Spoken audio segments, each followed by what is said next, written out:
Hello again to our YouTube family of subscribers and friends. Today we're bringing you what we consider to be the ultimate sleeper.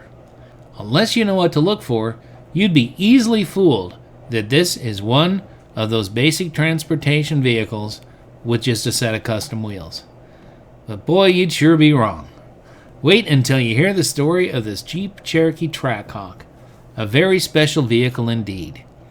Built in very limited numbers over just a few years, most Jeep buyers were not even aware of what an awesome performance vehicle was being offered at the local Jeep dealer. Hear all about this one and all of the extensive modifications that were made, and you'll want one too. Now, let's go for a ride.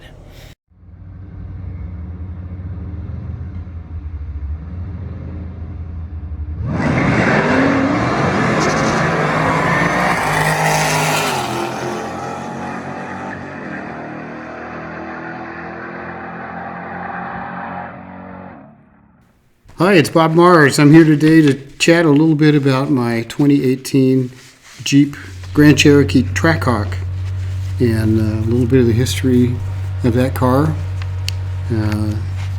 I had been driving Jeep Grand Cherokees for a while. I had, I think, 3 in a row, and I had heard through one of the performance magazines or someplace they were putting this Hellcat engine in the Jeep Grand Cherokee. I just thought it'd be cool. I go, well, that probably won't be around for a really long time. I got to get one of those. And at the same time, my 2 buddies were building some race cars, so I had been helping them. Gary Punzak building his Mustang Roxy, and kind of got the bug to go back and do my Southern California roots and do some drag racing stuff, street style. So I ordered this car in 2018. They were late getting the builds out, one of the first orders in, and they didn't deliver till early 19, as my memory serves me anyway. It was around my birthday. So got the car and drove it in stock mode till I got to 10,000 miles, and I'd been helping these guys build their cars and race them, and I go like, well, I think I need to put a cold air intake on. And then it just kind of went downhill from there, one thing after another. And it was a Liver Noise had developed tune kits for these cars, the Jeep Grand Cherokee Trackhawk. So I went with their 1025 kit, which was upper and lower pulley, big injectors, changing the tune engine to run on E85 fuel, and that took the horsepower, the stock horsepower on the dyno, right at the wheel is how you read them is at the wheel, it was around 550, and that took that up to about 850 with a one tune kit. So we ran that for a while and decided to add some more parts to it. 2-inch long tube headers, Cook's 2-inch long tube headers, performance exhaust. That was a Borla one at that time. And a few other things. We got up around 900 horsepower. We're out running this quarter mile, eighth mile, and half mile races at Gila Bend International or Gila Bend Municipal Airport. They closed it down, let us run out there. So I ran out there, ran pretty good.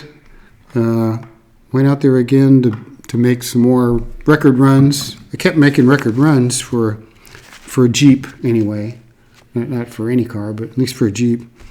And a few runs back, blew up the engine, the rods, which are the weak point in the 6.2 liter engine. 4 of those rods gave out and spit through the side of the block, spit oil on the headers, caught the car on fire, caught the wiring loom on fire, couldn't get the fire out.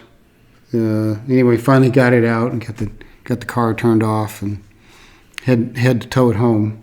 It was the only time I've had to not drive the car home. So one of my missions always is go out there, have fun, don't wreck the car, and drive it home. So it's like wanted to. So then I had to order a new engine, obviously, and ordered one from a Better Built Performance, and they're South Carolina, I think. Anyway, they built a fully forged engine for me. You can pick a variety of components depending on how strong an engine you want to make. Are you going to run nitrous, or you're going to run, 2,000 horsepower, 3,000 horsepower. So we built kind of a middle of the road, fully forged short block. So it's got forged crank, fully forged rods, forged pistons, Thytec racing heads, designed for a couple thousand horsepower.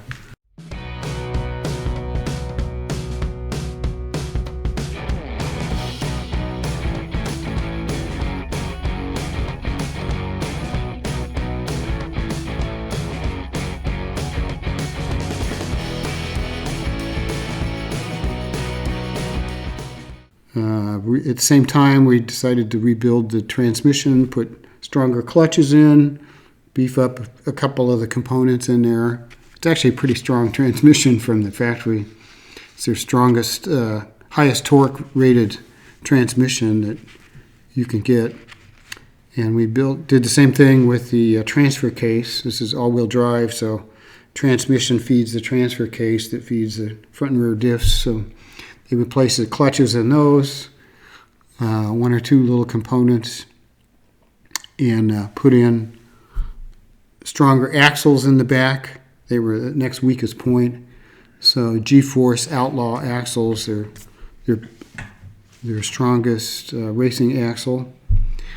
Got that all put together, did a few more tune-ups on it, and got up around 970 horsepower at the wheel. And then went out, raced it some, got a new tuner involved, Zedung Ho, who I'm using now. He's just a terrific tuner. And we've been fine-tuning it for about a year, and about 1,050 horsepower at the wheel, which is about 1,300 at the crank. So originally 707 at the crank, now about 1,300 at the crank, and staying right there. That's enough. So my goal was to build 1,000 horsepower daily driver that's reliable. It had to be those three things. And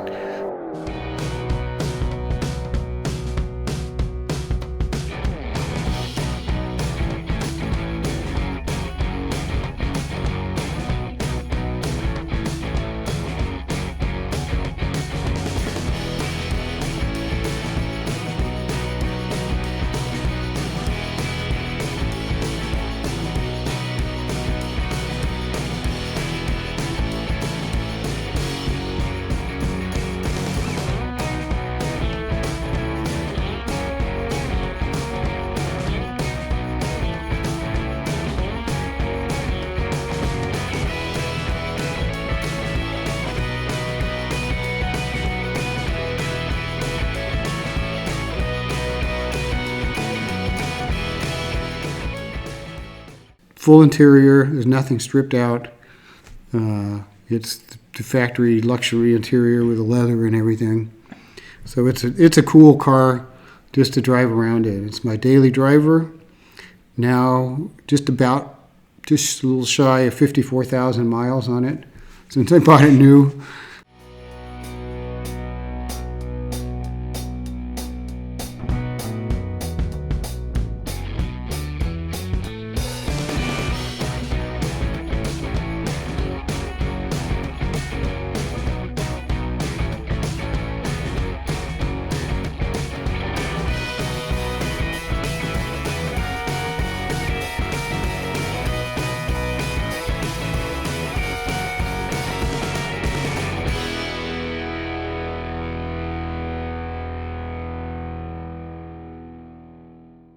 And it's had a tremendous number of runs on it. 1/8 mile, 1/4 mile, and 1/2 mile. So back to the 1/2 mile, so we went out and raced it some more out there, and I set the world record for any Jeep in the 1/2 mile, which I still hold a year later, 174 miles per hour and some change. I think the next closest car is 168, but it takes a lot of horsepower to move up 1 mile per hour.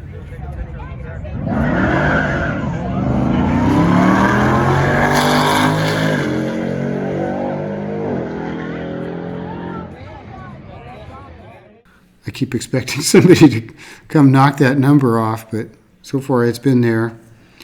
In the 1/4 mile, there's quite a few people in front of me in that, but we're all really close. My quickest 1/4 mile time is 9.82 at 140 point something.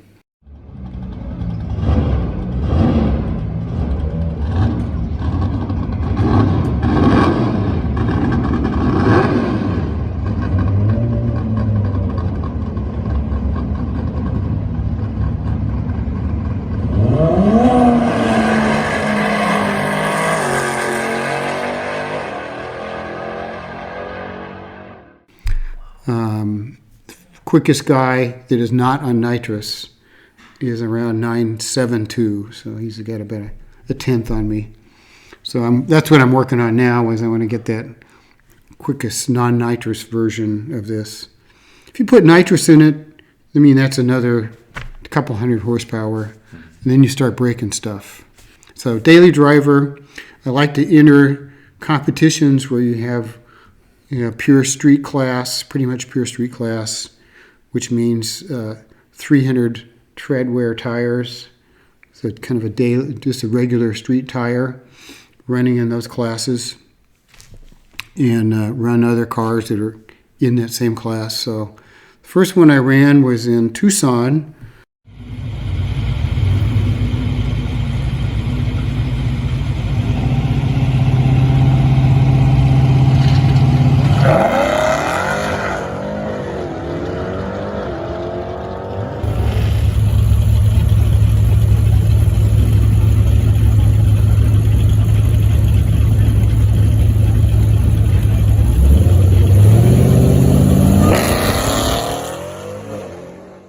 So this car, with the way it's built, a lot of the power's in the top end. So I can run 140, 141 through the traps in the 1/4 mile, and it's crazy on the top end. It's very heavy car, 5,400, 5,500 pounds in that range. So launching that, it's hard to get really quick 60-foot times with a car that heavy, but it's all-wheel drive. We run 315 in drag racing mode, 315 Nitto street drag tires on there, and it launches pretty good. So this is the timers page, and you can record your reaction time, your 60-foot time, your 60-foot ET, 1/8 mile time, 1/4 mile time. So these are my best times on here. Get it as best. And then this one is interesting. This is G-forces. While you're driving, you can record, if you're doing like track mode or launching, you can record G-forces, and it'll tell you which direction the G-force was. And then the engine is like a dyno. It'll record the horsepower and foot-pounds of torque. Doesn't go high enough for mine. And then the dyno mode gives you RPM and power. So it gives the big power and torque.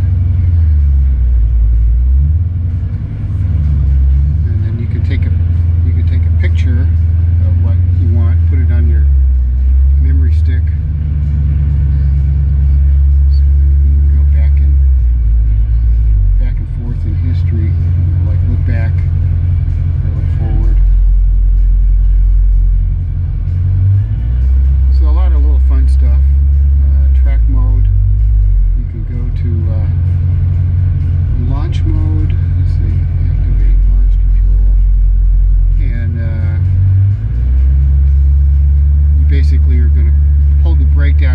much as you can, and then it'll give you a light when you let go of the brake and take off at whatever RPM you set.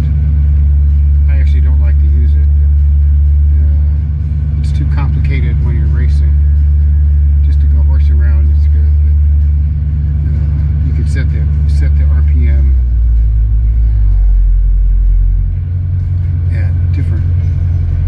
Say you want to launch it 1300, you could do that.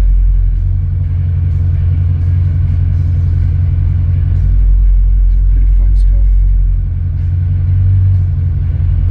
And then your drive modes, you can have, here's my custom mode. Oops. Sorry, that's tow. There we go. Custom mode. So transmission could be in track mode or sport mode or street mode. I don't use the paddle shifters, so they're always off. Stability control.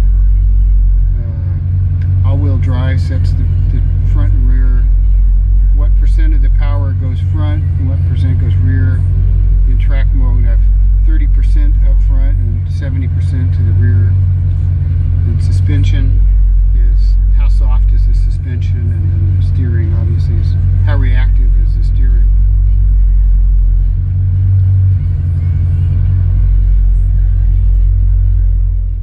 But it has to be a 2014 or newer car with full factory safety equipment, unmodified suspension, and all factory seat belts and airbags and all that stuff. Has to be licensed and insured and registered. Wow. So you got to demonstrate it's actually a street car, not a trailer, not a trailer queen.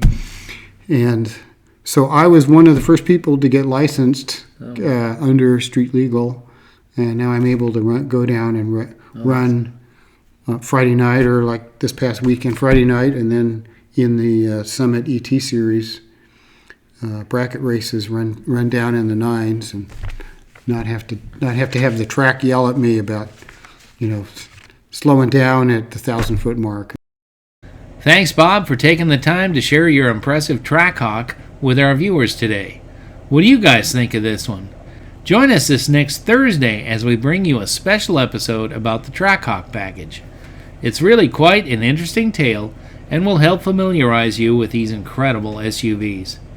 They're sure to be a future collectible, so learn what you can now so maybe you too could be an owner in this elite fraternity of enthusiasts. Until then, remember, please be careful out there.